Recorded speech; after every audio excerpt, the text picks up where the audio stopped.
Hi guys, хар самбараа тавтай морил та бүхэндээ энэ өдрийн мэнд хүргэе. За би өнөөдөр та нартай Калифорни мужийн хамгийн харгас сэтгэл зүйн хувьд хамгийн ээдрээтэй алуурчдын нэгийн талаар ярьж өгөх гэж байна. Параноя, нарциссизм, хүчирхийллийн төөрөгдөл нь түүний өөрийн охидыг хоригдол болгож эцэст нь хохирогч болгосон цочирдом гэмт хэргийн түүх. Өнөөдөр бид энэ хэргийн давхрах бүрийг сөхөн түүний бага нас хүчирхийлэлтэй харилцаанууд сэтгэл зүйн хэрхэн аажмаар задарч эхэлсэн мөн тэр эмэгтэй хэрхэн Калифорниагийн хамгийн аимшигтай ээжүүдийн нэг болсон тухай ярих болно. Хэрвээ та гэмт хэрэгтний psychology-г сонирхдог бол энэ дугаар танд зориулсан дугаар. Мөн дээрэс нь энэ дугаар маань хэрэгээ ярьсны дараа миний ухаантай юм шиг уянгалдаг подкаст байгаа. Дугаараа эхлүүлэхээс өмнө subscribe хийгөө subscribe хийгээрэй. Яг одоо лайк дарж комент бичиж сувгаа дэмжээрэй. За ингээд өнөөдрийнхөө дугаарыг эхлэе.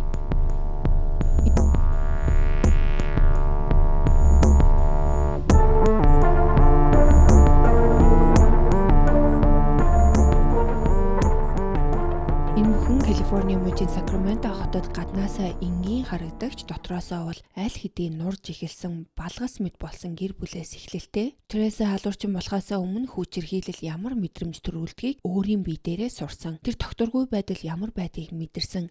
Хайр гэдэг зүйл ямар ч үед алга болж болдгийг, инхрийлэл хүртэл шийтгэлийн хэрэгсэл болж болдгийг, өөрийг нь хамгаалах ёстой хүмүүс хүртэл айдас төрүүлдэг аимшиг хүмүүс болж хувирдгийг ойлгож өссөн.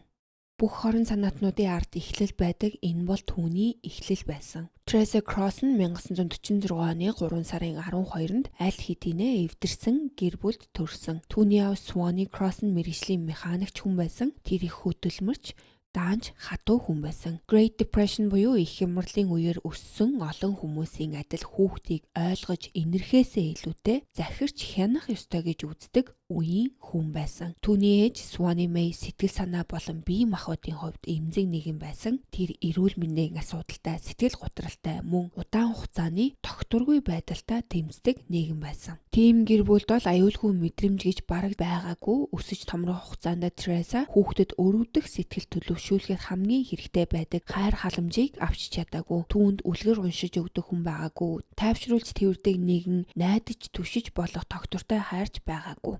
Үүний оронд тэр бол хайр гэдэг нөхцөлтэй цагийн хугацаатай зүйл гэдгийг сурсан. Уур хилэн бол хяналт гэсэн үг, айдас бол хүндлэл гэсэн үг. Заримдаа чамааг өвтгдөг хүмүүс л чиний түшиж амьдрах ёстой хүмүүс байдаг гэдгийг ойлгож өссөн.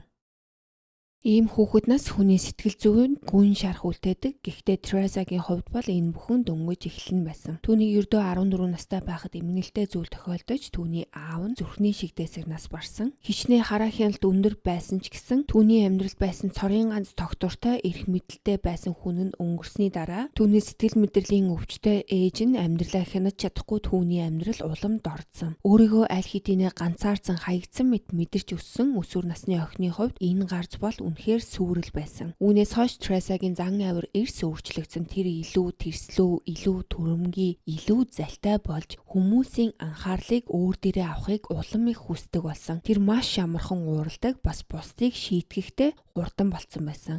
Судлаачид хэлэхдээ хүмүүс багадаа хайраа алдвал зарим нь насан туршдаа тэр хайрыг хайж амьдардаг. Харин тэр хайр анхнаасаа тогтворгүй байгаагүй бол зарим хүмүүс хайхаа бол бусдыг хянаж эхэлдэг. Тереса бол мэдээж хяналтыг сонгосон. Тересагийн өсвөр насны талаар түүний найз нөхөд болон хамаатнууд хожим нэг ижил зүйлийг ярьдаг байсан. Тэр маш атаархуу, хит хартдаг, амархан уурладаг, сэтгэл хөдлөл нь тогтворгүй нэгэн байсан. Хүмүүс өөрийг нь биширч анхаараасаа гэж хүсдэг, бусдыг залдиж ашигладаг. Дэлхийн ертөнц өөрт нь ямар нэг өртөө мэт боддог байсан. Түүний өсвөр насндаа явахад нь түүний нарциссист зан төрхийн эмгэгийн эхний шинжүүд бол аль хэдийнэ илрээд эхэлсэн байсан. Тэр өөрийгөө бусдаас илүү гэж боддог хит их бардам зан жижиг зүйлдер хүртэл тесрэх мэт хариу үзүүлдэг уур хилэн өөрийгөө бусдаас илүү ухаантай гэж итгэдэг байдал харгас зангаа өөртөө итгэлтэй мэт харагдуулдаг байдал яриаг хүртэл хянах хэрэгцээ хүмүүсийг захирах хэрэгцээ хамгийн чухал нь тэр хизээж өөрийнхөө хийсэн зүйлд хариуцлага хүлээдэггүй байсан. Бүх асуудал үргэлж өөр хүний буруу. Яг энэ зам байдлын энэ юмнуудыг уншсан чинь шууд ингээд 2 3 хүн шууд толгоонд орж ирж шээ. Тэгээд хожим энэ хэв маяг бол түүний бүх амьдралыг тодорхойлно. Треса анхны нөхөр Клиффордтойгоо дөнгөж 15 настайдаа гэрэлсэн. Тэр насны ихэнх өсвөр насныхан сургуульдаа сурч өөрийгөө таньж мэддэг байхад харин Треса өөрийгөө бол тэр үед аль хэдийнэ насанд хүрсэн эмэгтэй хувиар хардаг байсан. Эхнэр, ээж, эцтэй дарангуйлагч. 16 насныхаа төрсөн өдрөөс ердөө 2 сарын дараа тэр анхны хүүхэд Хавардыг төрүүлсэн. Гэхдээ их хүн болсон ч энэ нь түүнийг зөөллөөгүй, харин ч бүр эсрэгээрээ хатуу болгосон. Тэр улам хянамтгай, өмчлөх дуртай, атаархуу харддаг нэгэн болсон. Тэр Клиффордыг байн гараар нь тавьж байна гэж буруутгах нь, хаашаа явж байгааг нь шалгана, гэртээ эрэхтэн байцаана, сэтгэл санаагаар нь шийтгэн, заримдаа бүр бие махбодд нь хүртэл хүрч зодож дарангуулдаг байсан. Энэ бол гэрлэлт байгаагүй, энэ бол Тресагийн бусдыг захирах хүслийн анхны туршилтын талбар байсан. Харин харамсалтай нь Клиффорд түүний анхны хохирогч болсон. 64 оны 7 сарын 6-нд Треса Клиффордыг өөрийг нь зодож хүч хэрэглэсэн гэж мэдүүлсэн. Гэхдээ олон хүч хэрэглэгчдийн адил тэр өөрийгөө хохирогч мэдээр харуулахын тулд болсон бүх зүйлийг өөрийн талд эргүүлж ярьсан. Харин дараа нь болсон зүйл бол айж сандарсан эмэгтэй өөрийгөө хамгаалсан хэрэг огт байгаагүй. Энэ бол уур хилэн, үзэн ядалт, урьдчилан бодож төлөвлөсөн хүйтэн аллага байсан. Треса Винто буугаа авч сумлан бэлдээд Клиффорд руу тайван гихчин алхаж очсон бөгөөд ямар ч эргэлзээгүйгээр шууд зүрхэн тус газар нь буудаж хөнөөсөн. Тэр мөчид айдасч байгаагүй, сандралж байгаагүй, бүх зүйл санаатаагаар хийгдсэн. Энэ хэрэг нь түүний анхны мэддэж байсан аллагч хамгийн сүүлчийнх нь бол байгаагүй. Шүүх хурлын үеэр Треса дахин жирэмсэн байсан бөгөөд энэ дүр төрхөө бүр маш сайн ашигласан. Тэр өөрийгөө амьдралаас айсан хамгаалалт хэрэгтэй залуу ээж мэтэр харуулахыг оролдсон. Танхимд сууж байсан хүмүүсийн өмнө нэг л тийм сул дорой, өрөвдөлтөй нэгэн мэт харагдаж байсан ч байдал дээр бол тэр хүнийг хүйтэн цустаагаар буудаж алсан, хүйтэн цуст алуурчин байсан. Хамгийн цочирдом зүйл нь тангартны шүүх бол түүний өвөнд итгэсэн явдал байсан. Тэд Тресагийн нулимсанд, жүжиглэлтэнд өөрийгөө хохирогч мэдээр харуулсан дүрд хуурсан бөгөөд эцэст нь түүнийг цагаатгсан. Гэхдээ тэр өдрийн шийдвэр нь зүгээр нэг шүүхийн алдаа байгаагүй. Учир нь тэр мөчөөс эхлээд Треса өөрийгөө юу ч хийсэн ялгүй өнгөрч чадна гэдэгтээ итгэж эхэлсэн. Клиффордын үхлийн дараа Треса дахин хэд хэдэн удаа гэрлэж салсан ч түүний бүх харилцаа яг ижил төгсгөрл рүү явдаг байсан. Эхэндээ тэр дур булаам, халамжтай эмэгтэй мэт харагдаг байсан ч удалгүй хит атаархал, сэтгэл хөдлөлийн докторгүй байдал, зайлмих, буруутгал, бүр бие махбодын хүчирхийлэл хүртэл гарч ирдэг байсан. Жил өнгөрөх тусам түүний сэтгцийн докторгүй байдал уламд ордож, харин дотор нь хоримтлагдсан харгас зан нь улам аюултай болсоор байсан. Харилцаа бүр нуран унах болгон Тресагийн уур хил нь өөрөөс нь зүхтаж чадахгүй хүмүүс рүү чиглэж эхэлсэн нь түүний өөрийнх нь хүүхдүүд байсан. Треса 6 хүүхэдтэй байсан ч тэднийг хүүхэд гэж хийцээж хардаггүй байсан. Түүний хувьд хүүхдүүд нь хайрлах хүмүүс биш, харин өөрийнх нь үргэлжлэл, ашиглаж болох хэрэгсэл, заримдаа бүр атаархал уур хилэнгийнх нь бай болдог байсан. Тэр өөрийн бүтлгүй амьдралын бүх бурууг хүүхдүүдээрээ тохож, тэднийг сэтгэл хөдлөлийн боксны цүнх шиг ашиглаж, тэдэнд траума дамп хийж, стрессээ тайлдаг байсан. Тэд уйлах нь бүхнийг уламд ордуулдаг байсан. Айдас бол өдөр тутмын амьдралын нэг хэсэг, дуулууртай байх нь амьд үлдэх цорын ганц арга гэж тэд ойлгосон. Хамгийн аимшигтай тэдний хоёр нь Сьюзен болон Шиланаар тэр гэрээс амьд гарч чадахгүй байсныг тухайн үедээ хинч мэдээгүй байсан. За ихэнх true crime хэргүүдэд нэг тодорхой эргэлтийн мөч гэж байдаг. Жирийн нэг хүн аажмаар биш, гинтгийн танигдахын аргагүй аимшигтай нэгэн болж хувирдаг тэр мөч. Амьдралд нь одоо ямар нэгэн том мөч болж тэр хүнд маш хүндээр тусах. За харин Тресагийн хувьд энэ бүхэн бол огцон болоогүй. Түүний харгас зан жил ирэх тусам аажмаар маш тооцоотойгоор өссөөр байсан бөгөөд яг л нэг нар жаргах тусам улам уртсаж харанхуйлдаг сүүдэр шиг түүний доторх аимшигч мөн тэлсээр байсан. Сакраменто дахь тэр жижиг орон сууцнд бол нар аль хэдийнэ жаргацсан байсан. Гэр доторх тамийн хамгийн ихний шинжүүдийн нэг нь бол хүмүүсийн гаднаас нь хардаг дүр зураг болон хүүхдүүдийн бодитоор туулж байсан амьдрал хоёрын хоорондох асар том ялгаа байсан. Гаднаас нь харахад бол Треса дуу цөөтэй, хүйтэн, хүнтэй ойртдоггүй эмэгтэй мэт харагддаг байсан. Тэр бараг инээдэггүй, бараг хинтээж ярьдаггүй байсан. Харин гэрийн хаалга хаагдсны дараа дотор нь юу болдгийг хинч төсөөлдөггүй байсан. Учир нь тэр гэрийн дотор Треса бүхнийг хяндаг байсан. Хүүхдүүд нь юу идэх, хизээ идэх, хідэн цагт унтах, ямар хувцас өмсөх, хинтээ ярилцах, юу хийх, зөвхөн гадагшаа гарч орох эсхийг нь хүртэл тэр шийддэг байсан. Уг нь бол одоо яг энэ хэсгийг ингээд сонсохоор за хүүхдүүдээ бас аюу сайн take care хийдэг ээжүүд байдаг те. Буруу хүүхдүүдтэй нийлчихвээ гэж найз нөхдүүдийг аав ээжийг ч гэсэн харна. Эрт унтаж амарч ийж өглөө гоё хичээлдээ явна. Сайн юм идэж ууж вэж өөрөө эрүүл өсөж торнино. Хэртэй бохир хувцсгүй явах нь хэрэгтэй гэж мэдээж хувцас хунрыг нь хүртэл за ингэсэн дээр юм уу тэгсэн дээр юм уу гэж хүүхдүүдтэй ярьдаг, зөвлөдөг ээж нар байдаг, ээж аауд байдаг те. Яг саяын энэ хэсгийг харахаар бол Тереса за ийм хүнч байж болохын гэж бодож байгаа. За гэхдээ Тересагийн энэ хяналтын байдал нь бол бүр хүний хэмжээнээс бүр ихэд даваад гарцсан. Зарим үедээ хүүхдүүд инээх хүртлээ айдаг байсан бөгөөд Тересагийн дэргэд хит чанга амьсгал нь хүртэл аюултай санагддаг байсан. Түүний хэлсэн үг бол зүгээр нэг дүрэн биш байсан. Түүнийг дагаж мөрдөх нь амьд үлдэх цорын ганц арга байсан. Нэг л буруу ухаарц, нэг л буруу өнгө айс, нэг буруу амьсгал нь хүртэл айцыг эхлүүлэхэд хангалттай байсан. Хүүхдүүд бол маш багасаа нэг л зүйлийг ойлгож сурсан. Энэ мангасыг хизээж битгий уурлуул. Яа би өөртөө ийм амьдралыг бол төсөөлж чадахгүй юм байна. Өдөр болгон нэг хүн хараад байгаа юм шиг бүх юмыг нь хянж идэг, хажууд нь амьсгалж жотлохгүй, багтарч өхмөр.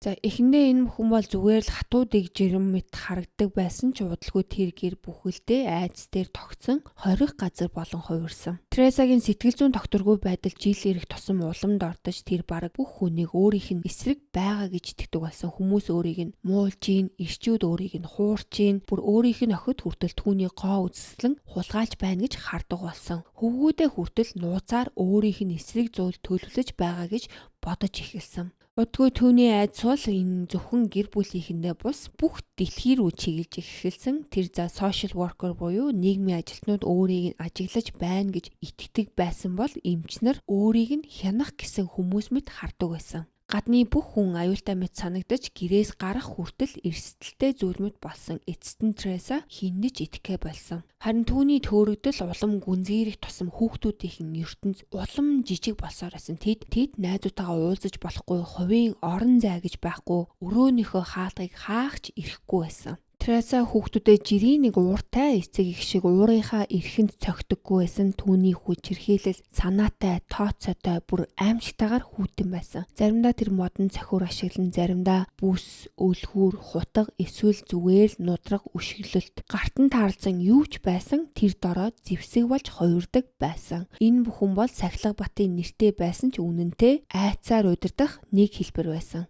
Хүүхдүүд нь уйлсныхаа төлөө зодуулна, харин заримдаа огт уйлаа гүнхээ төлөөж зодуулан, хит хоол идсэн ч асуудал болон хит хурдан идсэн ч асуудал болон чимээ гаргуул уурлуулна, хит чимээгүй байвал сэжиг төрүүлэн. Ядарсан харагдсан ч буруу, эсэргүүцэж байгаа мэт харц гаргасан ч буруу. Тересагийн гэрт зөв зүйл гэж бараг байгаагүй. Хүүхдүүд нь юу хийвэл түүнийг уурлуулахыг хизээж урьдчилж мэддэггүй байсан учраас тэд өдөр бүр байнгын чимээгүй айдас донд амьдардаг байсан. Зарим үед Тереса хүүхдүүдэд Клиффордыг аашиллаа гэж аавыг нь үзэн яддаг сэтгэлээ гаргадаг байсан. Өөр үед тэр охид руугаа хараалын үг хашгирч өөрийн хүүхэд биш дайсан мэт харцдаг байсан. Түүний шийтгэлүүд ямар ч логикгүй, ямар ч дүрэнгүй байсан нь нөхцөл байдлыг бол бүр аимшигтай болгож байсан. Учир нь хүүхдүүд айцаас хизээж мулдарч чаддаггүй байсан. Цаг хугацаа өнгөрөх тусам Тересагийн хамгийн хүчтэй зэвсэг нь хүчирхийлэл биш, харин гадаад орчны тусгаарлалт болж эхэлсэн. Түүний сэтгэл зүй улам докторгүй болохын хэрээр хяналт нь улам чангарч хүүхдүүдээ гаднах ертөнцөөс бүрэн таслахыг оролддог байсан. Тэдэнд сургууль байгаагүй, эмч байгаагүй, найз нөхөд аялал жугаалга, баяр ёслол, төрөл садандаага уулзах зүйл юу ч байхгүй болсон. Тэдний ертөнц ерөөсөө л хитгэн өрөөтөө тэр орон сууцаар хязгаарлагдаж, гадна ертөнц бараг бодит биш зүйл мэт хувирч эхэлсэн. Тереса хүүхдүүдэд гэрээр сургаж байгаа мэт дүр үзүүлдэг байсан ч үнэндээ тэр тэднийг боловсрлоос илүү айдас донд өсгөж байсан. Тэд гаднах хүмүүсээс тасарснаар тусламж хүсэх боломж бараг байхгүй болсон. Хөхөрсөн шархыг нь анзаарах багш нар байгаагүй, орой бүрийн орилох чимээг сонсох хөршүүд байгаагүй, хүүхдүүдийг эргэж сураглах төрөл саданч байгаагүй. Тэр ертөнцид Тереса ганцаараа дүрм тогтоодог байсан. Тэр өөрийгөө зөв гэж үзэн, өөрөө шийтгэх нь өөрөө өршөөн. Хүүхдүүдийн хувьд тэр ээж байхаа болж бурхан, шүүгч, бас цаазлагч нь болсон. Тереса гэрийнхээ жижиг давчуу унтлахын өрөөг шийтгэлийн өрөө болгон ашигладаг байсан. Хүүхдүүд нь түүний үгэнд ороогүй эсвэл зүгээр Тереса тэгж бодсон тохиолдолд тэр өрөөнд хоригддог. Заримдаа хоолгүй, усгүй, харанхуй дунд олон цагаар бүр өдрөөрч суулгадаг байсан. Хүүхдүүдийн хувьд тэр өөрөө шийтгэлийн газар биш, харин сэтгэл зүйн тамлалын өрөө болон хувирсан. Тэд цаг хугацааны мэдрэмжээ алддаг байсан. Найдвараач гэсэн алддаг байсан. Эцэст нь өөрсдийгөө хүртэл алдаж эхэлсэн. Харин өрөөнөөс гарч ирэхдээ илүү чимээгүй, илүү дуулууртай, бас илүү айдастай болсон байдаг байсан. Тереса зөвхөн хүүхдүүдийнхээ биеийг биш, тэдний зан чанар, өөрийн гэсэн бие хүнийг нь хүртэл эвдхийг оролдож байсан. Гэхдээ Тересагийн хамгийн аимшигтай хандлага охид руугаа чиглэдэг байсан. Тэр тэднийг зүгээр нэг хүүхэд гэж хардаггүй, харин өрсөлдөгч мэт үздэг байсан. Хинтэйгээж өрсөлдөх гээд байгаа энийг тоох эрэгтэй хүн байхгүй ш. Тэгээд сонио. Ялангуяа Сьюзен болон Шила хоёр бусдаасаа өөрөөр харьцагддаг байсан. Тэдний өсийг хүчээр тайрна, будалт хийн, доромжилсан үгээр өдөр бүр гутаана. Тереса өөрийн ирчүүдийг огт нь булаах гэж байна гэж хаарддаг. Өөрөөс нь урууж байна гэж буруутгана. Заримдаа бүр Сьюзнийг шулмын зүйл хийдэг гэж Шейлаг чөтгөрийн санаатай гэж хүртэл итгэдэг байсан. Энэ бүхэн бол жирээнийг атаархал байгаагүй. Тересагийн бодол бодит байдлаас тасарч ихгэлсэн. Тэр охидоо өөрөөс нь ямар нэг зүйл хулгайлж байна гэж итгэдэг байсан. Залуу насыг нь, гоо үзэсгэлэнг нь, хяналтыг нь. Түүний нүдэнд охид нь хүүхэд биш, устгах ёстой аюул мэт хувирсан. Харин энэ төөрөгдөл эцэстээ өвхөлт хүргэнэ. Өвгүүд нь ч мөн адил хүчирхийлэл дундуссан. Гэхдээ Тересагийн гаж ертөнцид тэд өөр үүрэгтэй байсан. Тэр тэднийг өөрийн хүчирхийллийн үргэлжлэл, өөрийн гар хүрэхгүй үед ашиглах хэрэгсэл мэт ашигладаг болсон. Заримдаа дүүнэрээ өрөөнд төгчгийг тушаана, заримдаа барьж өгөхийг шаардна, хөхөрсөн шархыг нь нуух, гадны хүмүүст худлаа хэлэх, шийтгэлд оролцохыг хүртэл албаддаг байсан. Ингэснээр тэр хөвгүүдийг өөрийн эрэхгүй хамсаатан болгож хувиргасан. Гэхдээ тэд мангас байгаагүй. Тэд ердөөл амьд үлдэхийн тулд айдас дунд тушаал дагаж сурсан хүүхдүүд байсан. Энэ нь ах дүүсийн хоорондох хамгийн сүүлчийн холбоог хүртэл эвдэж байгаа хэрэг. Тереса бол үүнийг өөрөө ойлгож байсан. Хувааж, айлгаж, ганцаардуулах тусам түүнийг эсэргүүцэх хүн үлдэхгүй гэдгийг тэр мэддэг байсан. Хүүхдүүд өсөж томрох тусам Тересагийн хүчирхийлэл улам аюултай болж эхэлсэн. Ялангуяа охид руугаа чиглэсэн түүний хандлага аимшигтай хэмжээнд хүрсэн. Тэр Сьюзний жин, гадаад байдал, том болж байгаа байдал, өөрийн гэсэн бодолтой болж эхэлснийг хүртэл үзэн ядаж эхэлсэн. Тэр Сьюзнийг хүмүүсийн анхаарлыг татахыг хүсэж байна, ирчүүдийг булаах гэж байна, гэр бүлийн нэрийг гутааж байна гэж буруутгадаг болсон. Гэхдээ энэ хүүхдүүд ээжээсээ үнэхээр айх ёстойгоо нэг мөсөн ойлгосон мөч бие. Нэг маргааны үеэр Тереса хутаг гаргаж ирээд Сьюзний цээж рүү нь хутгалсан. Бүх зүйл хэдхэн секундэд болсон ч тэр мөч хүүхдүүдийн амьдралыг тэр чигт нь өөрчилсөн. Хүүхдүүд цочирдсан чихтэй хөдөлжиж чадалгүй зогсож байсан. Тэр мөчөөс хойшоо энэ гэр өмнөх шигэ байгаа болсон.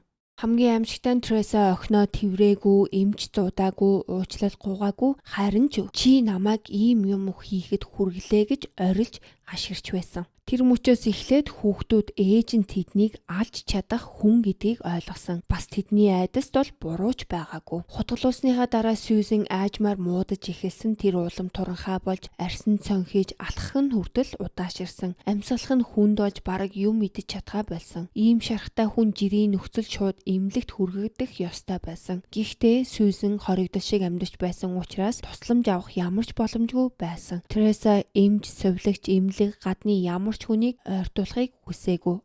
Тереса бол өөрийгөө буруутай гэж огт бодоогүй, харин шин төөрөгдөлд автаж эхэлсэн. Олон жилийн өмнө болсон нэг хүчирхийллийн үеэр Тереса Сьюзний цээж рүү буудаж байсан бөгөөд сум нь биед нь үлдсэн байна. Ихэнх эцэг их ийм нөхцөлд хүүхдээ яаралтай эмнэлэгт хүргэх байсан. Харин Тереса тэгээгүй. Сьюзний биеийн байдал муудах тусам Тересагийн оюун санаа улам бодит байдлаас тасарч эхэлсэн. Тэр Сьюзний биед үлдсэн сум охиноо дотроос нь хордуулж байна гэж итгэх болсон. Энэ нь шинжлэх ухаан биш, бодит байдалч биш байсан. Энэ бол түүний параноя, түүний логик болсон үе байсан. Тересагийн бодлоор тэр сум Сьюзний цусыг бохирдуулж, халдвар тарааж, бүх өвчний шалтгаан болж байсан гэж хайрсан. Харин охиноо аварч чадах цорын ганц хүн нь тэр өөрийгөө гэж итгэсэн. Нарциссизм болон төөрөгдөл нийлүүл аимшигтай үзэгдэл болдог. Тереса хиндэж итгэхээ болцсон байсан эмчнэрт бол бүр ч итгэхгүй. Өөрийн хүүхдүүдтэй хүртэл түүний бодлоор зөвхөн өөрөө л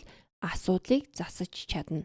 Тиймээс тэр өөрөө мис засал хийхээр шийдсэн. Тереса галтгооны хутаг, спирт, виски, шалан дээр дэвссэн альчуур бэлдэж хөвгүүдээ хүртэл туслахыг шаардсан. Харин түүний төөрөгдөл энэ бүхнийг зөвтгөж байсан. Сүүзнийг хевсэн дээр хөвтүүлж, айж, чичирч байхад нь ах дүүсээр нь даруулсан. Тэр дөнгөж 17 настай байсан. Тереса Сүүзний ам руу виски хийж, өвдөлт намдна гэж хэлсэн байна. Гэхдээ юу ч намдаагүй. Дараа нь тэр хутгаа охиныхоо арьс руу шахаж зүсэж эхэлсэн. Сүүзэн орилж, уйлж болохыг гуйсан ч Тереса зогсоогүй. Учир нь тэр өөрийгөө хор гаргаж байна гэж итгэж байсан. Охиноо аварч байна гэж хэлж байсан. Өөрийн төөрөгдөлтөө охиныхоо өвдөлтөөс ч илүү итгэж байсан. Сэтгэл зүйн дороотолд орохын хамгийн аимшигтай нь энэ байдаг. Хүчирхийллийг инрэл мэт харагдуулдаг. Тамлыг халамж мэт мэдрүүлдэг, үхлийг хүртэл аврал гэж итгүүлдэг. Тэр мис заслын дараа Сүүзний бие дордож эхэлсэн. Тэр шоконд орсон байсан. Бөөлжин, хөлрөн, бүх бие нь салгална, дахин ухаан алдна, алхаж чадгаа болж юм мэдэж чадахгүй, ус ч тогтоож чадгаа болсон. Харин шарх нь бараг тэр дороо халдвар авч эхэлсэн. Ах нар нь Сүүзний бие өдөр ирэх тусам муудаж байгааг нүдэрээ харж исэн. Тэр улам сул дорой болж бараг хөдөлж чадгаа болсон ч тэд юу ч хийж чаддаггүй байсан. Тэд өөрсдөө ч айдас, гин буруу, сэтгэл зүйн дарамт донд амьдарч байсан хүүхдүүд байсан. Харин Тереса охиноо өрөвдөхийн оронд улам их уурлаж эхэлсэн. Түүний бодлоор бол Сүүзэн юм бүхнийг хитрүүлж байна, өөрийгөө хитрхи их өвдөж байна гэж харуулж исэн гэж харсан. Хүчирхийлэгчид хяналтаа алдаж эхлэх үедээ өөрсдийгөө буруутгадаг. Харин шин шалтак хайж эхэлдэг. Тереса ч гэсэн яг үүнийг хийсэн. Бүх бурууг дахин Сүүзэн рүү түлхэж эхэлсэн. Нэг өдөр Тереса анхаарал алдсан богинохон мөчөд Сүүзэн зүхтахыг оролцсон. Гэхдээ тэр гүйж чадаагүй, алхаж чадаагүй, тэр бараг ухаан алдсан шахуу бүх биеийн суларсан чихтэй үүд рүү мөлхөж эхэлсэн. Амьд үлдэх гэсэн сүүлчийн орлого нь тэр байсан. Ямар нэг байдлаар тэр гэрээс гарч чадсан. Бүр урд талынхаа зүлэг хүртэл гарсан. Тэр мөчөд эрх чөлөө боломжтой мэт санагдсан баг. Гэхдээ хол явж чадаагүй. Тереса түүнийг олж хараад буцаан чирж гэртээ оруулж хөдөлж чадахгүй болтон зодож дараа нь угаалгын өрөөнд төгжсөн. Тэр үед Тереса өөрийн охиноо өссөн, шархацсан, үхлийн ирмэгт хүүхэд гэж харахаа байсан. Харин түүнийг аюул гэж харж эхэлсэн. Учир нь Сүүзнийг өөртөө тэмцэж чадна биш, харин тэр үннийг хэлж чадна гэдэгт Тереса айж байсан. Зүхтах орлогын дараа Тереса амьдралынхаа хамгийн аимшигтай шийдвэрийг гаргасан. Тэр хүүхдүүдэд зочны өрөөнд цуглуулад Сүүзэн энэ гэрээс урвсан гэж зарладаг. Тересагийн гажуудсан бодолд Сүүзний туулж буй айдас өвдөлт бүхэн бол бослого мэт харагдажсэн. Сүүзэн бодохдоо гэр бүлээ хамгаалах, хяналтаа хадгалах цорын ганц арга нь асуудлыг байхгүй болгох гэж итгэх болсон. Түүний төөрөгдөл дахин нэг шат ахиж одоо Сүүзнийг чөтгөр шүглсэн муу зүйл гэр бүл аюул учруулах хүн гэж хардаг болсон. Тэгээд Тереса шийдвэрээ хэлсэн. Сүүзэн үхэх ёстой. Өрөөнд байсан хүүхдүүд бүгд хөшсөн мэт болсон. Хинч юу ч хэлээгүй, хинч эсэргүүцэж чадаагүй. Учир нь тэргэрт эсэргүүцэл гэдэг үхэлтэй адил зүйл болсон байсан. Сүүзний үхлийн талаарх дэлгэрэнгүй мэдээлэл нь Калифорниагийн гэмт хэргийн түүхэн дэх хамгийн цочирдом хэрэгүүдийн нэг гэж тооцогддог. Тереса хөвгүүд болох Роберт Уильям хоёрт бараг үхэж байгаа эгчийнхээ туранхай биеийг гадагш гаргахыг тушаасан. Тэд Сүүзнийг аль болох өвтгөхгүй гэж болгоомжлон өргөсөн ч тэр хөдөлгөөн бүрийн үеэр шаналсан дуу гаргаж байсан. Тэд түүнийг гэр бүлийн машинд хэвтүүлсэн. Мөн Тереса Сүүзний дүү Шейлагч хамт явахыг албадсан. Машин дотор нам гүм үйтэн айдас дүүрэн байсан. Тэд аслагдсан эзгүй газар руу явсан. Очоод Тереса хөвгүүддээ Сүүзнийг задгай талбайн ойролцоо газарт хэвтүүлэхийг шаардсан. Сүүзэн тэр үед баг ухаангүй шахан байсан ч сулхан хойлоогоор ээжээ намайг битгий орхиоч гэж шивнсэн байна. Гэхдээ Тереса аль хэдийн шийдвэрээ гаргасан. Тэр хүүдээ бензинтэй сав өгөөд эгчдэрээ асгахыг тушаасан. Хүүн хитгэн секунд эргэлзсэн. Гэхдээ түүний доторх айдас Хүний мэс зөв буруугийн мэдрэмжээс нь илүү хүчтэй болсон. Тиймээс тэр тушаалыг биелүүлсэн. Бензин сүүсний арсанд хүрэх үед тэр ойрлсон. Тэр ойрлох чимээ ой дундуур цуйратаж харанхуйд замхарсан. Харин Тереса шүдэнд зурж өөрийнхөө охиндоо гал тавьсан. Гал сүүсний биеийг тэр дорой бүрхэж ойг хэсэгхэн зур гэрэлтсэн гэдэг. Хүүхдүүд айдас цочрол дунд тэр бүхнийг харж зогсож байхад Тереса ямар ч гэмшилгүй ширтэж байсан. Ээж хүн өөрийн охин шатаж байгааг хараад хүртэл өөрийгөө зөв зүйл хийсэн гэдэгтээ итгэж байсан. Үүний дараа гэр бүл машиндаа буцан сууж гэрлүүгээ явсан. Машин дотор хинч ярьсангүй, хинч уйлсангүй, амьсгалж чадахгүй айдас төрүүлэм намгүм байсан. Тэгээд Тереса хүүхдүүдтэй энэ тухай бид дахиж хизээж ярихгүй гэж хэлсэн. Тэд үнэхээр яриаггүй, учир нь тэр гэрт дуугүй байх нь амьд үлдэх арга байсан. Хожим нь нэгэн орон нутгийн хүн шатсан цогцос олсон. Гэхдээ тухайн үед хэн болохыг нь тогтоож чадаагүй. Тереса хүүхдүүдтэй энэ хэрэг мартагдана гэж хэлсэн. Энэ нь ч зөв байсан, энэ хэрэг бол мартагдсан. Дэлхийн түр үед Сьюзен гэдэг нэрийг мэдээгүй, цагдаа нар ч түүний түүхийг мэдээгүй. Олон жилийн турш Сьюзен зүгээр л Jane Doe гэдэг хэвээр үлдсэн. Jane Doe гэдэг нь Америкийн нэгдсэн улсад хэрвээ цогцос танигдахгүй нэрийг нь мэдэх боломжгүй хүмүүсийгээ Jane Doe гэж нэрлэдэг. Сьюзенний үхлийн дараа тэр гэрийн уур амьсгал бүр мөсөн өөрчлөгдсөн. Хүүхдүүд эвдэрсэн, айсан, ямар ч мэдрэмжгүй болсон. Тэдний хувьд хамгийн аимшигтай үнэн одоо тодорхой болсон. Ээж нь алж чадна, бас дахин алж чадна. Тэр гэрт хинч аюулгүй биш болсон. Өдөр бүр амьд үлдэх тактик болж хувирсан. Хүүхдүүд хэний ээж ирэх бол гэж айсаар сэрдэг байсан. Дараагийн байна бол түүний охин Шейла болох гэж байсан. Сьюзенний үхэл ихэнх хүмүүсийн хувьд зогсох шалтгаан болох байсан. Өөрийн хийсэн аимшиг ойлгох мөч болж болох байсан. Гэхдээ Тересад ийм зүйл болоогүй. Харин ч бүр амьдралынх нь бүх асуудал өөрийнх нь өсгсөн огтоос болж байна гэдэгт улам итгэдэг болсон. Сьюзенний үхлийн дараах саруудад тэр байр айдас дүүрэн намгүн болсон. Хүүхдүүд бараг ярихаа болсон. Тэд ээжийнхээ дэргэд сүүдэр шиг чимээгүй алхаж уур нь хизээ асах бол гэж байнга айдаг байсан. Хүүхдүүд айхын хэрээр Тересагийн төөрөгдөл бол улам ноцтой болж эхэлсэн. Тэр хуршүүдээ өөрийг нь тагнаж байна гэж бодно. Цагдаа нар гэрийг нь ажиглаж байна гэж бодно. Телевизээр хүртэл өөрт нь мессеж илгээж байна гэж итгэж эхэлсэн. Түүний параноя одоо бүрэн хэмжээний донтолд солиорол болж хувирна. Сьюзнаас ялгаатай Шейла бол Тересагийн гэр гэдэг шорон дотор амьдарч байсан ч тэр дулаахан нийтэж гэрэлтэй зангаа хадгалж үлдэхийг хичээдэг байсан. Тэр амархан найзалтайг дүү нартаа ийдэг ханддаг. Нэг өдөр өөрийн гэсэн амьдралтай болно гэж мөрөөддөг байсан охин. Шейла ажил хийж гаднах ертөнцийг үзэж энгийн амьдрал мэдрхийг хүсдэг байсан. Тэр Тересагийн айдас параноягаар дүүрсэн тэр ханнуудын цаан өөр амьдрал, өөр гэрэлтэй ирээдүй байдаг гэдэгт итгэсээр байсан. Гэхдээ Тересагийн хувьд бол энэ бүхэн нь уучлж боломгүй зүйл байсан. Шейла том болж өөрийн гэсэн хүсэл мөрөөдөлтэй болж эхэлсэн нь Тересагийн доторх хамгийн харанхуй зүйлсийг өдөөсөн. Тэр Шейлаг өөрийнх нь анхаарал гоо үзэсгэлэн эрх чөлөө бүх өвгүүдийнх нь хайр халамжийг хүртэл булааж байна гэж итгэдэг болсон. Аажмаар Тереса Шейлаг өөрийнх нь эсрэг эргэсэн гэж өөртөө ойлгуулсан. Харин Тереса ямар нэг зүйлд итгэвэл тэр нь бодит үнэн мэт болж хувирдаг байсан. Тэднийгэрт зочин байхгүй, утасны яриа байхгүй, Тересагийн зөвшөөрөлгүй ажил хийх эрэхгүй, найз нөхдөд болох ч эрэхгүй хэрв хэн нэгэнтэй уулзах бол Тереса бүхнийг хянах ёстой байсан. Гэхдээ Шейла бол бусад чигээ энэ бүхэнд бүрэн бууж өгөөгүй. Тэр ажил хийхийг хүссэн, эрх чөлөө хүссэн, энгийн амьдралыг хүссэн. Эцэст нь Тереса түүнд ойролцоох Донна Жобт ажил хийхийг зөвшөөрсөн ч нэг нөхцөлтэй байсан. Бүх цалингаа өөрт нь өгөх.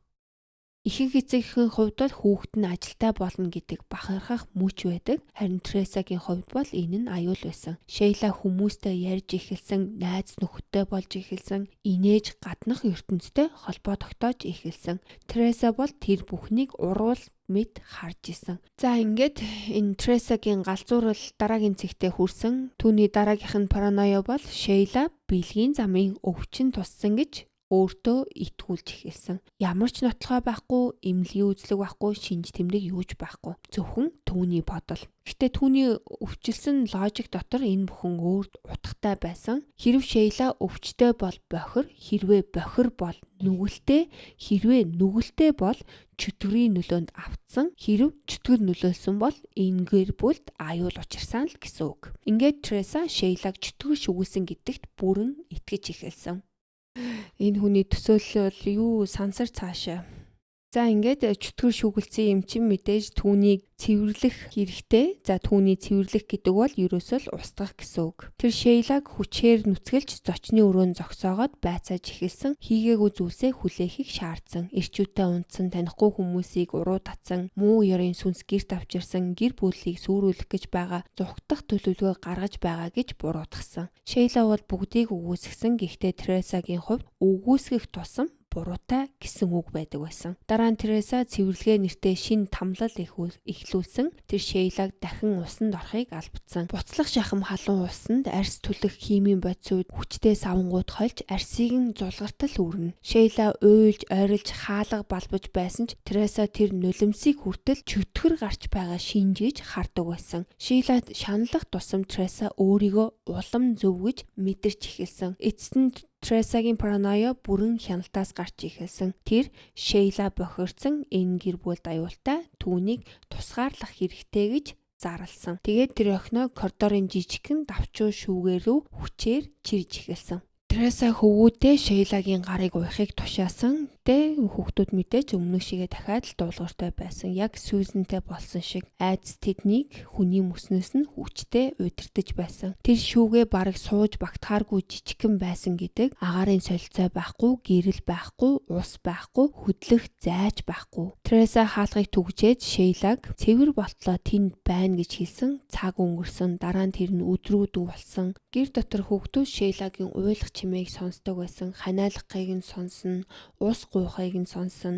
Шейла хэлэхдээ би өвчтөй бишээ гэж уйлж тайлбарлахыг нь хүртэл сонсон. Харин дараа нь энэ хоолой нь улам сулран эцэстээ нам гүн болсон. Шейла эцэстээ тэр шүүгэнд ганцаараа нас барсан. Үлсэглэн шингэний дутагдал, халуун, ядаргаа, халдвар, айдас, сэтгэл зүйн тамлал энэ бүх зүйл нийлээд түүнд амьд үлдэх ямар ч боломж үлдээгээгүй. Тэр дөнгөж 20 настай байсан. 20 настай хүмүүс их сургууль сурж, дурлаж, ажлын гараагаа эхлүүлж амьдралаа бүтээж байдаг нас. Харин Шейлагийн амьдрал харанхуй шүүгээний цаана өөрийг нь энэ дэлхийд авчирсан хүний төгжсөн хаалганы ард дууссан.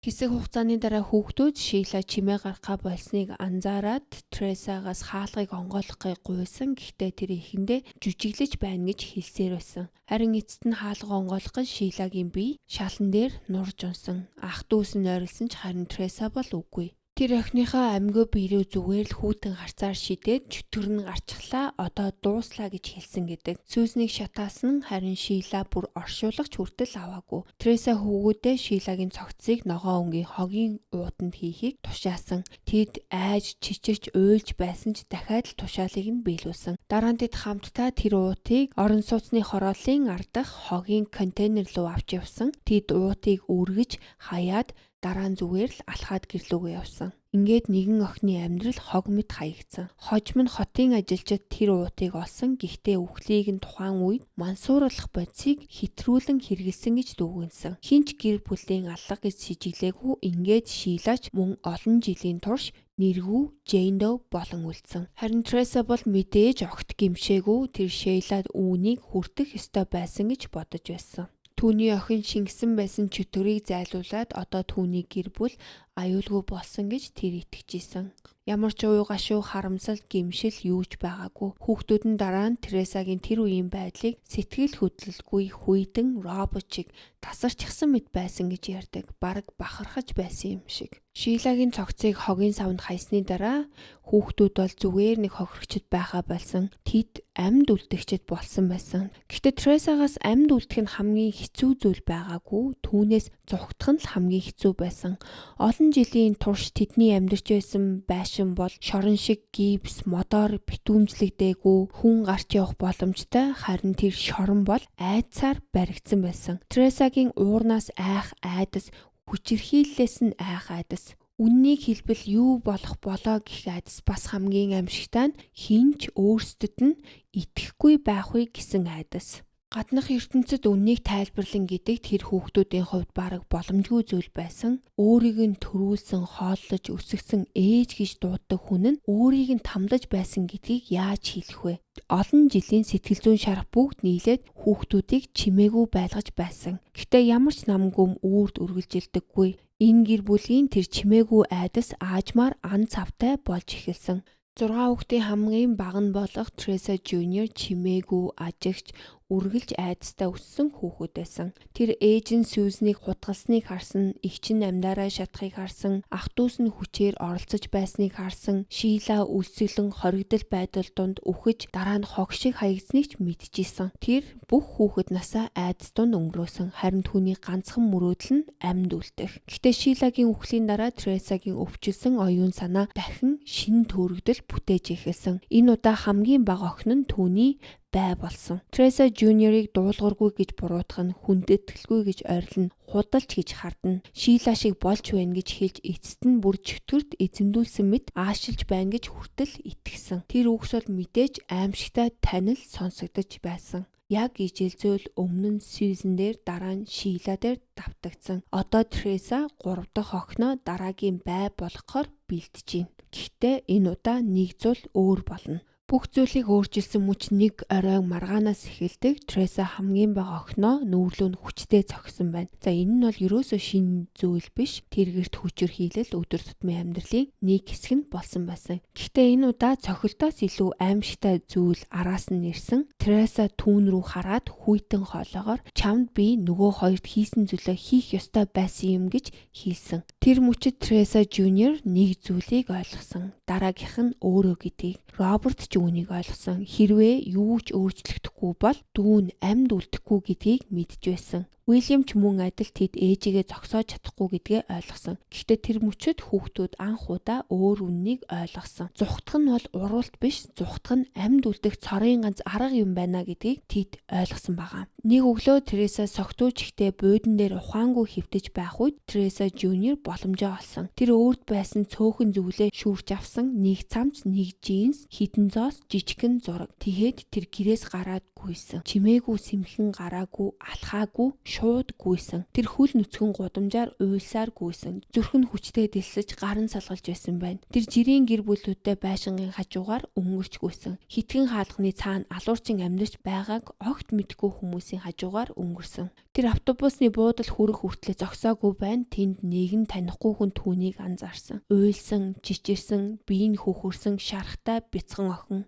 Тэр хүн тусламж хэрэгтэй юу гэж асуусан байна. Треса Junior ихэндээ айж эргэлзсэн ч эцэст нь толгой тогсон. Танихгүй хүн түүнд автобусны мөнгө өгсөн. Тэр автобусанд суухдаа маш хүчтэй салгалж байсан болохоор бараг зогсож чадахгүй байсан. Гэхдээ тэр мөчөд амьдралдаа анх удаага эрхчлөө мэдэрсэн. Гэсэн ч эрхчлөө аюулгүй байдал гэсэн үг байгаагүй. Треса Junior Калифорниагаас явж энд тэн жижиг ажил хийж найзуудтай болж тэдний хараа хоногдож заримдаа түр шелтер төрдөл амьдарч шинэ амьдрал эхлүүлэхийг оролцсон. Гэхдээ траума хүний дотор уул мөрөө үлдээдэг. Өнгөрсөн амьдрал чинь араас чинь амьсгалж байгаа мэт санагдахад эрх чөлөө хүртэл хэцүү болдог. Тэр байнга айж байсан. Ээж нь түүнийг олохоор ах нарыг нь явуулсан гэж айн. Үннээ ярихаа сайн. Өдөр бүр амьд үлдэхийн төлөө тэмцэл байсан. Энэ удаа ээжээсээ биш харин дурсамжаасаа зүхтаж амьдрах тэмцэл нь эхэлсэн. Гэхдээ Треса Junior зүхтаж чадсан ч Роберт бол чадаагүй. Тэр мэдрэн Робертыг дотроос нь аажмаар эвдэж эхэлсэн. Роберт бол хамгийн бага хүүхдүүдийнх нь нэг байсан. Тэр эгчнэрээ тамлахад хүртэл оролцсон. Цогцыг нь зөөсөн, алуурчныг хамгаалахын тулд худлаа хийсэн. Түүний гин буруу түүнийг дотроос нь идэж байсан. Тэр шүн бүр хар дар зүүдэлдэг байсан. Ойрлох чимээ, гал,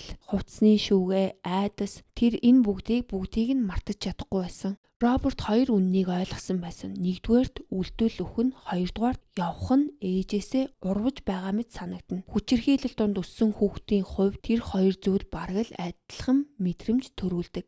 Гэхдээ цаг хугацаа өнгөрөх тусам амьд үлдэх хүсэл нь айдсаас нь илүү болж эхэлсэн. Тэгээд Роберт ч мөн адил зүхтсан байна. Тэр Сакраментогоос ямар ч төлөвлөгөөгүй, мөнгөгүй, дэмжлэггүй явсан. Гадаа хоноглож хулгай хийн, энт тэнд хэсүүжилж, архиуж эхэлсэн. Мөн дээрээс нь харт амхинд донтож эхэлсэн. Тэр дотроо үүрж явсан аимшигтай нууц эцэст нь Робертыг эвдэж эхэлсэн. Нэг өдөр жижиг хэрэгт холбогдсон баривчлагдсны дараа Роберт Невада мужийн шоронд хоригдсон. Тэр шоронгийн ханан дунд эцэстээ тэр амьдрал бууж өгсөн. Гэхдээ тэр амьдралд бууж өгсөн мөч бол бүх зүйлийг өөрчилсөн. Тэр үннээ хэлсэн. Цагдаа нар түүнийг өөр хэрэгээр байцаах үед Роберт сэтгэл зүйн хувьд задран олон жилийн турш дарж явсан трама, гин буруу, айдас бүгд нэг дор гарч ирсэн. Тэгээд тэр хэлсэн. Манай ээж эгч нарыг минь алсан гэж хэлсэн. Мөрдөгчд хэсэг чимээгүй болоод эхэндээ тэд түүнийг солиорч байна, эсвэл хэрэгээсээ мултрахын тулд худлаа ярьж байна гэж бодсон. Гэхдээ Роберт ярих тусам зураг улам тодорхой болж эхэлсэн. Тэр худлаа хэлээгүй. Тэр хутгалалтын талаар ярьсан, мис заслын талаар ярьсан, галын талаар ярьсан, шүүгээний талаар ярьсан, өлсгөлөн, хогийн ут, хогийн сав, айдас, зүхталтын талаар бүгдийг цагдаа нарт ярьсан. Мөрдөгчд цочирсон ч нам гүмдөнд үүнийг сонсож байсан. Робертийн мэдүүлгийн дараа мөрдөн байцаагчид бүхнийг нэг нэгээр нь шалгаж эхэлсэн. Тэд хогийн савнаас олдсон нэр нь үл мэдэгдэх охины цогцыг дахин судалж, нас, олдсон газар, үхлийн шалтгаан зэрэг мэдээллийг баталгаажуулсан. Мөн амьд үлдсэн ах дүүсийг хайж олж, Треса Жуниор болон Уильямтай ярилцсан. Алга болсон хүмүүсийн бүртгэлийг шалгаж, төрөл саднуудыг олж, Тресагийн хамгийн сүүлд амьдарч байсан хаягийг мөрдөн тогтоосон. Ингэж хэсэг хэсгээрээ тэр аимшигтай түүх бүрэлдэж эхэлсэн. 2 алга, 2 залуу охин, 2 хулгайлагдсан амьдрал. Харин энэ бүхний голд өөрийн хүүхдүүдийг алах нь зайлшгүй гэж итгэсэн нэгэн их байсан. Гэхдээ цагдаа нар түүнийг олсон. Тэр үед Треса Сакраментод амьдарч байгаагүй, хүүхдүүдтэйгээ ч хамт байгаагүй, бас урдих шигэ хяналттай байхаа болсон. Баривчлагдтаа Треса огт уйлаагүй, сандраагүй, айсан шинж үзүүлээгүй. Тэр зүгээр л хүүхдүүд минь худлаа хийж байгаа л гэж хэлсэн. Маш олон нотлогоо олон жилийн аимшигтай үнэн нүүрэн дээр нь тулж ирсэн ч түүний төөрөгдөл хിവэрэ байсан. Амьдралынхаа эцсийн мөч хүртэл тэр өөрийгөө буруугүй гэж зүтгэх болно. Байцаалтын үеэр мөрдөгчд түүнээс Сьюзен болон Шилагийн талаар асуухад тэр ерөөсөө тоогоогүй, өсгсөн хүүхдүүдийнхэн талаар ярихад тэднийг худалч гэж нэрлсэн. Олон янзын шалтгаан, худал, manipulation сонсож үзсэн мөрдөгчдийн хувьд ч Тресагийн хүйтэн байдал өөр төвшний зүйл байсан гэдэг. Тэр өөрийгөө буруугүй гэж жижиглээгүй, тэр үнэхээр үүндээ итгэж байсан. Түүний төөрөгдөл бол дүр эсгэлт биш, харин ертөнцийг хардаг үзлэн гэж цагдаа нар тодорхойлсон. Прокурорд хэргийг хэсэг хэсгээр нь босгож эхэлсэн. Сьюзний шатсан үлдэгдэл, Шилагийн хогийн савнаас олдсон цогцос, Треса Жуниорын нүдээр харсан мэдүүлэг, Робертийн мэдүүлэг, Уильямын баталгаа, эмнэлгийн нотлохоо, олон жилийн хүчирхийллийн түүх, Тресагийн өмнөх хүчирхийллийн түүх, төрөл садангуудын мэдүүлэг, Шилаг ажил дээрээ алга болсныг харуулсан баримтууд, мөн тухайн үеийн мэдээллүүдтэй таарсан нэрээр нууцласан мэдээллүүд гээд бүх зүйл нийлж эхэлсэн. Анх удаа бүрэн зураг тодорхой болсон. 2 эгч дүүс тамлуулж, өлсөж, хутгалуулж, шатаагдаж хаягдсан. Энэ бүхнийг тэдний ээж нь хийсэн. Прокурорууд энэ хэргийг жирийн нэг алгын хэрэг гэж хараагүй, харин Калифорниагийн түүхэн дэх ээж хүний үйлсэн хамгийн аимшигтай хүчирхийлэл, алгын хэв маягуудын нэг гэж үзсэн. Гэхдээ нэг том асуудал байсан. Ихэнх нотлохоо амьд үлдсэн хүүхдүүдийн мэдүүлэг дээр тулгуурлаж байсан. Хэрэгүүд маш олон жилийн өмнө болсон. Биеийн нотлохооны ихэнх нь устсан, задарсан, эсвэл мөрдөхөд хэцүү болцсон байсан. Сьюзний цогцос шатсан, Шилагийн бие муудсан байсан учраас шүүхтээр алгыг бүрэн нотлох амаргүй байсан. Тиймээс тэд шийдвэр гаргаж Тресад тохиролцоо санал болгосон. Санал нь энгийн боловч хатуу байсан. 2 охиноо алсан хэрэгтэй буруугаа хүлээ. 2 дараалсан бүх насаар хорихял идэл. Орлон 10 жил судлагдах боломжгүй болон харин татгалзуул цаазын ялтай нүүр тулж амьд үлдсэн хүүхдүүд нь шүүхтэр бүхнийг ярьж түүний гэрийн хамгийн харанхуй нууцуд олон нийтэд ил болно гэж тэд хэлсэн. Ингээд бүх хүнийг хянаж ирсэн Треса өөрийн хувь заяаг эцэст нь хянах чадвараа алдсан. 1993 оны 11 сарын 15-нд Треса Сакраментогийн шүүх танхимд шүүгчийн өмнө зогсож, шүүгч түүнээс охин Сьюзнийг хөнөөсөн хэрэгт өөрийгөө хэрхэн мэдүүлж байгааг асуухад Треса буруутай гэж хариулсан. Танхим нам гүн болсон. Дараа нь шүүгч охин Шилаг хөнөөсөн хэрэгтээ хэрхэн мэдүүлж байгааг асуухад Тереса дахин буруутай гэж хэлсэн. Шүүгч хүчирхийлэл, тамлал, өлсгөлөн, хоригдсон байдал, галдан шатаал, цогцос хайсан тухай яллах үндэслүүдийг нэг нэгээр нь уншихад Тереса зүгээр л урагшаа хүүтнээр ширтэж байсан гэдэг. Эцэст нь түүнд 2 дараасан бүх насаар нь 20 ял оноосон. 40 жил өршөөл авах боломжгүй онлын хувьд тэр 80 гарсан хойно судлагдах боломжтой болох байсан ч бодит байдал дээр тийм удаан амьдраагүй. Сэтгэл зүйн үнэлгээнүүд бол Тересагийн гэмт хэргийн ард байсан харанхуй үннүүдийг харуулдаг. Түүнд маш олон төрлийн бараг миний мэддэг бүхэл сэтгцийн эмгэгүүдийг энэ эмчнэр нь бичсэн байсан. Энгийнээр хэлбэл Тереса бол генет тэсэрсэн хүн байгаагүй. Нэг сэтгэл зүйч түүнийг айдас ноёрхол хяналт дээрээ өөрийн дүр төрхийг бүтээсэн эмэгтэй гэж тодорхойлсон. Өөр нэг мэрэгжилтэн түүнийг гаж урсгалын удирдагчудтай төстэй сэтгэл зүйн бүтцтэй гэж хэлсэн. Шоронд орсны дараач Тересагийн зан чанар өөрчлөгдөөгүй. Нас ахиж биеийн муудаж нөлөө нь бүдгэрч байсан ч түүний оюун санаа тэрл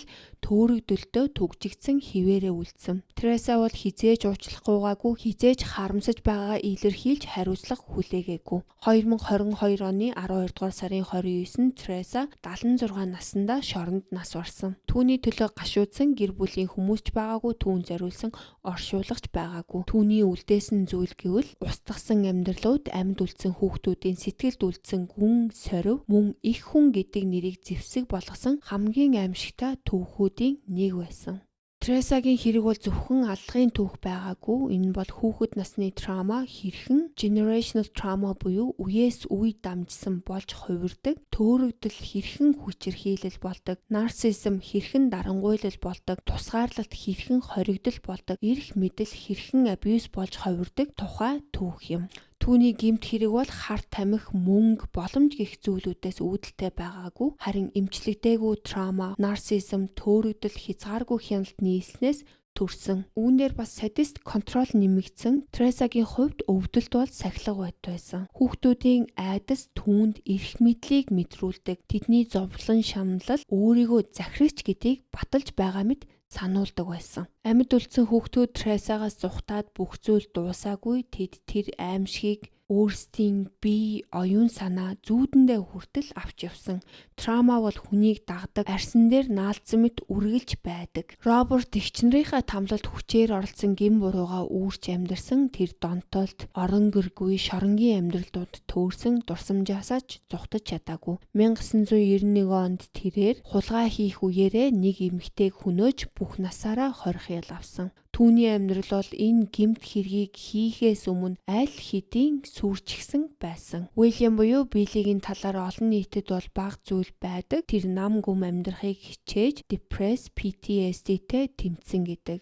Харин Тереса Junior буюу хамгийн бага охин бол зүхтаж чадсан тэр хүүхэд энэ хэргийг илэрхэд хамгийн чухал үүрэг гүйцэтгэсэн. Түүний зориг олон жилийн чимээгүй байдлыг эвдсэн. Тэр орон гэргүй, травматай, хар дарсан зүүд, депресстэй тэмцсэн ч амьдралаа дахин босгож чадсан. Тэр мэдүүлэг өгсөн эгчнэрийнхаа нэрийг хэлсэн Сьюзен Шила хоёрыг дахиж нэргүй үлдэхгүй байхад нь тусалсан. Миний бас энэ сэдвийг сонгож авсан юм болохоор та нартайгаас нь generational trauma гэдэг зүйлийн талаар ярихыг хүссэн. Яа тэгэхээр манай монголчууд дунд бол за үеэс үе дамжиж ирсэн хайрын дотроо халан гаднаа гэдэг юм яваад идэг. Тэрийг бол өөрсдөө ч буруу гэдгээ мэдэхгүй яг л нэг байх ёстой юм шиг болгоцсон байдаг. Гэтэл одоо бас цаг үе өөрчлөгдөөд энэ хүүхдүүд чинь бас янз бүрийн мэдээлэл авдаг болоод та нарын энэ хийгээд хилээд байгаа юм чинь одоо өсгөж сургах биш харин арай илүү хүчирхийлэл руугаа орсон байна гэдгийг энэ цаг үеийн хүүхдүүд бас өөрсдийнхөө дуу хоолойг болгож гаргаж ирж байгаа. Миний хэлэх гээд байгаа зүйл бол мэдээж эцэг их гэдэг хүүхдээ зөв хүмүүжлтэй сайн хүн болгоод сайхан амьдраасаа л гэж хүсэж тэднэртэй юм сургаж зааж хийлдэг. Гэхдээ бас нөгөө талаараа одоо таны хүүхдтэйгээ байх цаг хугацаа гэдэг бол ердөө л хэдхэн жил байдаг. Тэгээд ямар ч амьдралд өссөн, яаж ч явсан, ер нь бол миний нүдээр те хүн бол яаж иж байгаа л аргаа болоод амьдралд яваад идэм байна гэдгийг бол би хүмүүсээс харсан. Тэгээд тийм болохоор хүүхэд насанд нь өөрийнхөө үр хүүхэдтэйгээ цагийг гоё өнгөрөөгөөрэй. Та нар миний хүүхдүүдтэйгээ бас нэг л удаа амьдрна. Би ерөөсөө энэ дээр ингээ хүүхдээ битий зааг нь хүүхдээ битий сурах гэдэг юм хэлээгүй. Юмныхаа бас ингээд хэмжээг нь тааруулаад хайрлаад, хайрлах үедээ хайрлаж, загнах үедээ загнаж, сургах үедээ сургадаг тийм эцэг эхчүүд маань олон байгаасаа л гэж хүсэж байна. Тэгээд одоо үед чинь бас энэ хүүхдийн сэтгэл санаа гэдэг юм дээр маш их ажилдаг болсон. Тэр талаар айгүй их мэдээлэл байдаг болсон. Та нар маань бас энэ тал дээр мэдээлэл одоо цаашаа илүү дэлгэрүүлж уншаад өөрийнхөө хийж байгаа юмыг зөв үү, буруу юу гэдгийг бас нэг эргэж дүгнээд үзээрэй. Заримдаа тэгээд хүмүүс чинь бол өөрөө ч мэдлгүй тийм зан гаргадаг бас мэдэхгүй байдаг. Тэгээд тийм болохоор өөртөө дүгнэлт тавьж би чинь бас арай л байгаад байна уу да, үгүй юу, хэтрүүлж ийн үгүй гэдгээ бас нэг хянаарай гэж хүсмээр байна. Тэгээд эцэс сүулт нь хэлэхэд надад бас нэг юм байдیں۔ Одоо яг энэ ээж шиг өөрийгөө ингээд арчилж амьдрч чадахгүй байж ич амар олон хүүхэд гаргаад тэр хүүхдийн ирээдүг ингэж бүр балалж байгаа нэг тийм юм байгаад байгаа байхгүй юу? Яг энэ шиг хүн шиг тийм хүмүүс бол маш олон байдаг. Би бүр тэр хүмүүсийг заримдаа хараад нэрээ ёо болдог бол нэрээ хүүхэд төрүүлэхийг нь болилчих юмсан гэж надад тийм муухай бодол орж ирдэг байхгүй юу? Би муухай гэдгийг хэлж байгаа шүү. Тэгээд хамгийн гол нь тэр хүн ингээ хүүхдээ гаргачт юм байд. Эцэст нь тэгээд хүүхэд хохироод ямар ч амьдралгүй ирээдүгөө өстой нэрээ тэр хүүхдийг алаад хайчдаг тийм эцэг эхчүүд бол маш их байдаг. Битээ тийм хариуцлагагүй алхам хийгээрээ. Хэрвээ энэ хорвоод хүүхэд авчрах гэж байгаа бол хариуцлагыг нь үүрэх хэмжээний хүн болчоод дараа нь хүүхэд гаргаарай гэж хэлмээр байна. Одоо зарим хүмүүс би юу гэж орж ирэхийг нь мэдчихээн. Өстой хүүхдтэйгээ хамт өсөөд амьдрал болоод байдیں۔ гэж хүмүүс орж ирнэ. Тийм ээ, зарим хүмүүс нь болцсон байгаа, болгочих байгаа. Гэхдээ ихэнхдээ болдоггүй шүү гэдгийг л би хэлээд байгаа. Тэгээд ерөнхийдөө миний хэлэх гээд байгаа санаа бол эцэг эхчүүд минь хүүхдүүддээ хайр халамжаа битгий харамлаарай. Бага байхад нь сайн хайрлаж, ойлгож, ярилцаж өсгөөрэй гэж хүсмээр байна. Хэрвээ энийг дүүнер маань сонсож байгаа бол аав ээж чинь хитрхи их өглөөдж байгаа юм шиг санагдчихвэл заримдаа тэд нар чинь өөрсдөө ч мэдлгүй тэр урд нь өөрөө хүүхэд байхдаа авсан травманасаа болоод ийм өгүүлдэл зан гаргадаг. Тэрийг нь ойлгохыг хичээгээрэй. Тэгээд аав ээжтэй та арай л хэтрүүлээд байна гэдгийг нь уургүй тайван байхад нь гоё ойлгуулж хэлээд ярилцаарай гэж хүсэж байна. Тэгээд эцэг эхчүүд маань өөрсдийнхөө бодлыг тулгаад авахгүй, хүүхдүүд маань ч гэсэн үгүй би ингэн гээд өөрсдийнхөө бодлыг тулгаад авахгүй хоорондоо гоё ярилцаад гоё эрүүл гэр бүлийг бүтээгээрэй л гэж хүсмээр байна. За тэгээ одоо бас ингэж ярьсныгаа төлөө би бас одоо та нараар зөндөө шүүмжлүүлнэ гэдгээ мэдэж байна. Гэхдээ би бас өөрийнхөө сувг дээр өөрийнхөө бодлыг хуваалцах нь бол миний хийж чадах юм. Би одоо өөр нэг хүний сувг дээр очиод эсвэл өөр нэг телевизээр очиод энэ бодлоо хүмүүс тулгаагүй шүү гэдгийг дахин хэлье. За тэгээд би ингэж ярьлаа гэд миний хэлж байгаа бүхэн зөв гэсэн үг биш. Хүн болгон өөр амьдралтай өөр цаг үед өсөж торинсон болохоор яг тухайн үеийнхаа цаг байдал амьдралаас болоод өөрсдийн гэсэн бодолтой байгаа гэдгийг би ерөөсөө үгүйсэхгүй. Тэгээд та бүхэн минь энэ талаар юу гэж боддгоо бас надтай хуваалцаарай. Та нартайгаа ингэж өөрийнхөө бодлыг хуваалцах нь бол надад хамгийн гоё хэсэг нь байдаг.